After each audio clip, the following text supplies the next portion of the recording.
नमस्कार दोस्तों। इस कहानी का शीर्षक है बंदर और टोपी वाला।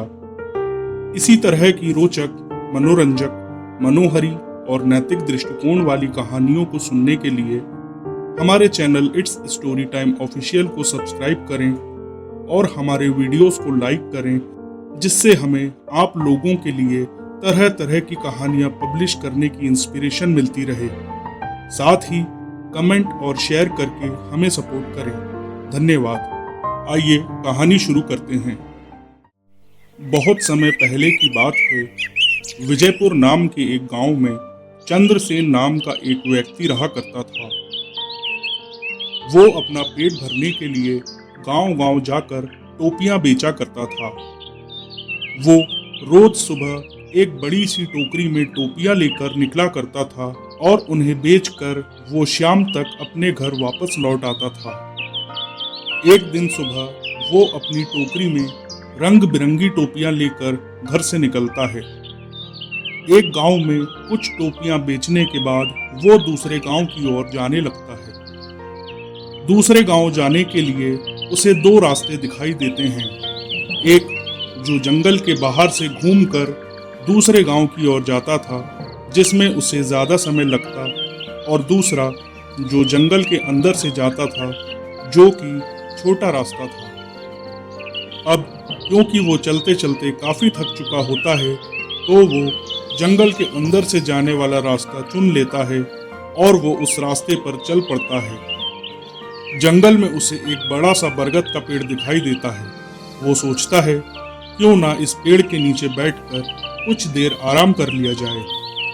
वो टोपियों से भरी टोकरी को नीचे रख देता है और फिर अपनी पहनी हुई टोपी और गले से गमछे को उतारकर जमीन पर बिछा देता है और उस पर लेट जाता है। कुछ ही देर में उस व्यापारी को नींद आ जाती है और वो सो जाता है।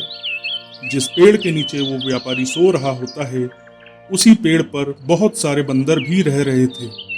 व्यापारी के सोते ही मौका देखकर वो सारे बंदर उसकी टोकरी पर हमला बोल देते हैं और सभी बंदर रंग बिरंगी टोपियों को लेकर खेलना शुरू कर देते हैं। बंदरों की उछल कूद से वहां शोर होने लगता है और इससे उस व्यापारी की नींद खुल जाती है। नींद खुलते ही व्यापारी अपनी टोकरी को देखता है और खाली टोकरी देखकर उसके होश उड़ जाते हैं। फिर जब वो व्यापारी पेड़ के ऊपर देखता है तो चौंक जाता है। वो देखता है कि सभी बंदर हाथों में उसकी टोपियां लिए हुए उसी की ओर देख रहे हैं। वो दुखी होकर सोच में पड़ जाता है कि अब टोपियां ना बेच पाने के कारण उसका कितना नुकसान होने वाला है। यही सब सोचते हुए वो अपना सिर खुजाने लगता है। उसे ऐसा करते देख बंदर भी अपना सिर खुजाने लगते हैं।